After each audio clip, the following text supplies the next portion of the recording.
Service in Chicago has issued a flash flood warning for northern Cook County in northeastern Illinois, northern DuPage County in northeastern Illinois, until 3:45 a.m.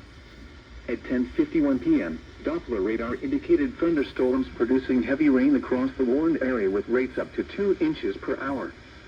Between 1 and 2 inches of rain have fallen. Worsening of flood impacts is occurring or imminent. Hazard, flash flooding. Source, radar. Impact, rapid onset flooding of creeks, streams, drainage ditches, streets, underpasses, low-lying areas, and other poor drainage areas.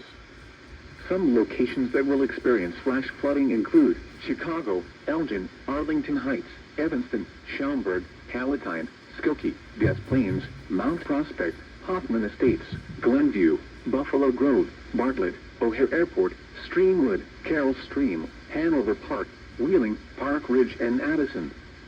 A flash flood warning means rapid onset flooding is imminent or may already be occurring. Persons along creeks, drainage ditches, and other waterways should take immediate precautions to protect life and property. Turn around, don't drown when encountering flooded roads. Most flood deaths occur in vehicles.